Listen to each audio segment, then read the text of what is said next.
రోజు రోజుకి గోల్డ్ రేట్లు పెరుగుతున్నాయి. తాకట్లో ఉన్న బంగారానికి వడ్డీలు పెరుగుతున్నాయని టెన్షన్ పడుతున్నారా? కొమ్మూరి గోల్డ్ వచ్చాక ఆ టెన్షనే పోయింది. కొమ్మూరి గోల్డ్. యాక్చువల్గా దీనికి ఇంట్రొడక్షన్ ఏమి ఇవ్వాలో అర్థం కాలే ఫస్ట్ అందుకనే డైరెక్ట్ మ్యాటర్ లోకి వస్తే బెటర్ అని ఎట్లా అనుకోవచ్చు అంటే పెళ్లి అని అంటే ఒక అమ్మాయి ఒక అబ్బాయి కొడుకు వరుస అయిన వాళ్ళతో కూడా లేచిపోయే తల్లులు ఉన్నారు అని అంటే దాన్ని అసలు అంటే అన్వయించడానికే చాలా ఇబ్బందిగా ఉంది.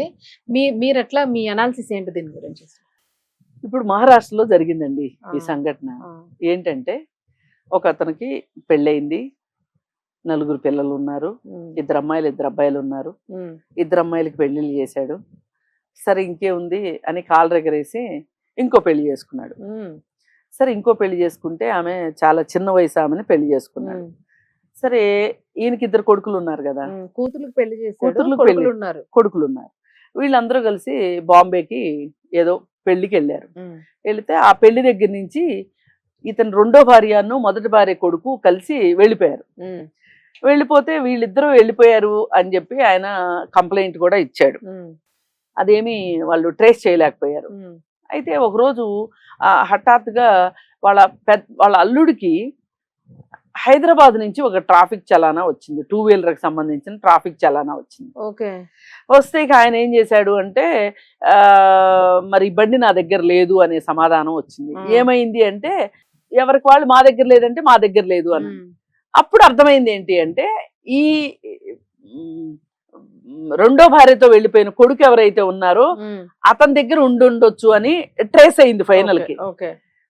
సరే ఇక అప్పుడు ఏం చేశాడు ఆయన, ఇప్పుడు ఇన్నాళ్ళు మీరు ఎతికారు కదా, దొరకలేదు కదా, వీళ్ళు హైదరాబాద్ లో ఉన్నారు, ఎతికి పట్టుకోండి, ఇట్లా ట్రాఫిక్ చలానా వచ్చింది నాకు అని చెప్పాడు. సరే చెప్తే ఇక ఆ బండి ఎక్కడ తిరుగుతుంది ఏంటి అని చెప్పి మన ట్రాఫిక్ పోలీసులు జల్లెడేసి మొత్తానికి పట్టుకున్నారు. పట్టుకుంటే కొసమెరిపి ఏంటి అంటే వీళ్ళిద్దరు అయితే దొరికారు, భార్యాభర్త. పట్టుకోమని అడిగాడు కదా అతను, కంప్లైంట్ పెట్టాడు కదా, దొరికారు. దొరికితే ఈ పిల్లోడు నేను ఆమెతోనే ఉంటాను, నేను తండ్రితో వెళ్ళను, తిరిగి మహారాష్ట్రకి వెళ్ళను అని చెప్పి అతను మోళీ వేసి కూర్చున్నాడు. నాకు ఆవిడతోనే ఉంటాను నేను, ఇంకా ఆవిడ మాత్రం ఏమంటది ఆయనతోనే ఉంటాను అంటది. ఇది జరిగింది. మీరేమంటారు మేడం దీనికి? అసలు అంటే ఒకళ్ళని చూసి ఒకళ్ళు ఉదాహరణలు కదా, సొసైటీ ఎక్కడికోబోతుంది సమాజం. రేపు పొద్దున్న మనము మన పిల్లలు నెక్స్ట్ జనరేషన్స్ అసలు పరిస్థితి ఏంటి అనేది అంటే ఇక్కడ మనం చూడాలంటే కంట్రోలింగ్ అసలు ఎక్కడి నుంచి రిమోట్ కంట్రోలింగ్ అంటే ఇది జరగడానికి పేదరికం ఒక కారణం. ఏంటంటే కోరికలు కాదంటారా? చెప్తా వినండి. పేదరికం ఒక కారణం. ఎందుకంటే ఏ పేదరికంలో లేకపోతే 2 కూతుర్లు పెళ్ళైన అతనికి ఆ అమ్మాయిని ఇచ్చి ఆ తల్లిదండ్రులు పెళ్లి ఎలా చేస్తారు చెప్పండి. మీరు పాయింట్ అక్కడ కనెక్ట్ చేశారా? ఇప్పుడు ఇతను పెళ్లి చేసుకోవాలని అనుకోవటం అతని వ్యక్తిగతం. అవును, అది తప్ప ఉప్ప తర్వాత మాట్లాడదాం. అవునవును, అతను చేసుకోదలుచుకున్నాడు. అతనికి పిల్లని ఇచ్చింది ఎవరు? అవును. ఇంకా పిల్లకి ఏం తెలుస్తుంది? తల్లిదండ్రులు చేసుకోమన్నారు, చేసుకున్న తర్వాత ఇంకా ముసలి మనిషితో సంసారం ఎట్లా చేస్తుంది, ఇంకా ఈ పని చేయాల్సి వచ్చింది. అంతేనా? ఇది లాజిక్ అంతే. ఇంకా లాజిక్ అంతే. ఇక్కడ రాంగ్ స్టెప్ ఎవరిది అంటే తల్లిదండ్రులది. ఆ అమ్మాయి తల్లిదండ్రులది, ఈ పెళ్లి చేసుకున్న మహానుభావుడిది. అవును, నా వయసుకి ఈ పెళ్లి అసలు ఇతనికి రెండో పెళ్లితో అవసరమే వచ్చింది. ఇప్పుడు అవును, ఓ భార్య ఉంది, 4 పిల్లలు, 2 పిల్లలు పెళ్లిళ్ళు చేసేసావు నువ్వు, 2 కొడుకులు ఉన్నారు, ఆ కొడుకులకు పెళ్లిళ్ళు కూడా చేసేసి ఒక తండ్రిగా నీ బాధ్యతలు నువ్వు నిర్వహించితే అయిపోయి ఉండేది. మరి ఈవిడెలా యాక్సెప్ట్ చేసింది అసలు? ఇంకేముంటది, ఇంక తప్ప సంసారం కోసం కొంతమంది గమ్మునున్న వాళ్ళు ఉంటారు. ఎవరు? భార్య.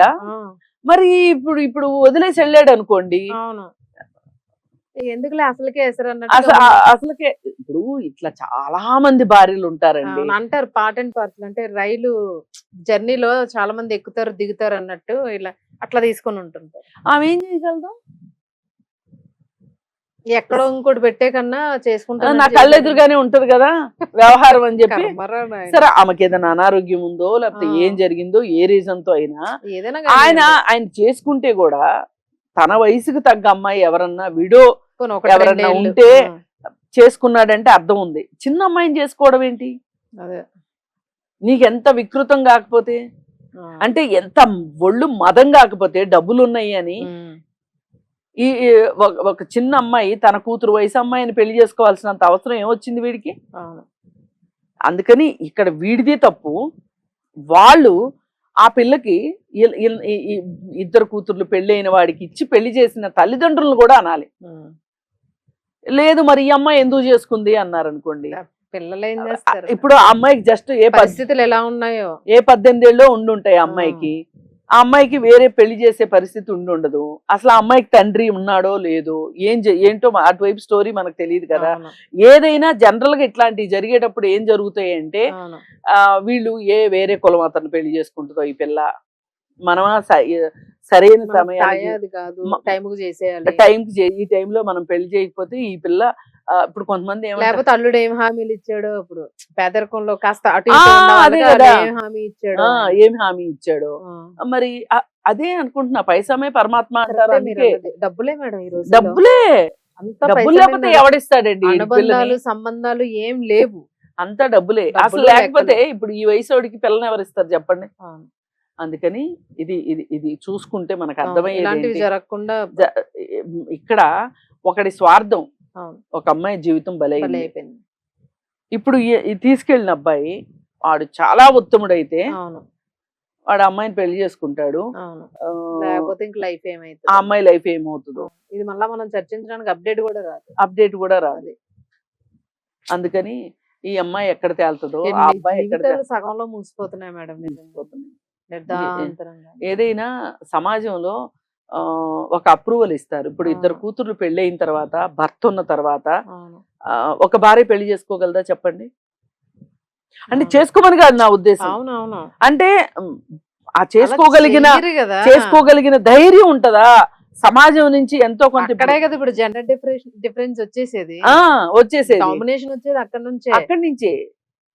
అందుకే కదా మాట్లాడితే పంచ పాండవుల్ని ద్రౌపదిని తీస్తుంటారు కదా మాట్లాడితే. ఆ ఒక్కటి చరిత్రలో మొత్తం అది ఒకటి తీస్తుంటారు. అదైనా ఆమె ఇష్టపడిందా? కాదు, ఆమె చాయిస్ కాదు అది. వాళ్ళైనా కూడా అదే తీస్తారు కదా. వీళ్ళు ఎన్ని డైలీగా చేసేసినా పర్వాలేదు, సొసైటీలో బ్రతుకుతున్నాం. అవును, ఏది ఏమైనా ఇలాంటి ఘటనలు చాలా దురదృష్టకరం. అసలు ఆ పెద్ద వయసు అతనికి పెళ్లి చేసి ఇచ్చినప్పుడు ఆ అమ్మాయి మానసిక స్థితి ఎలా ఉందో, ఎంత సంఘర్షణ ఉండి ఉంటది. మరి ఇతను తోటి ఆ అమ్మాయి వెళ్ళిపోయింది. మరి ఎంత అవునన్నా కాదన్నా ప్రతి క్షణము ఒక ఒక నమ్మకం లేని జీవితాలు. అంతే రేపొద్దున ఎలా ఏమవుతుందో ఎంత ఇన్సెక్యూరిటీతో బతకాలి అమ్మాయి. నిజమే మేడం. అందుకని ఏంటంటే ఇక్కడ అతని స్వార్థానికి బలైపోయిన అమ్మాయిగా చూద్దాం మనం. అంతే. కాకపోతే అంటే ఇలాగా మనం మనస్ఫూర్తిగా కోరుకోవాల్సింది ఏంటంటే వాళ్ళిద్దరూ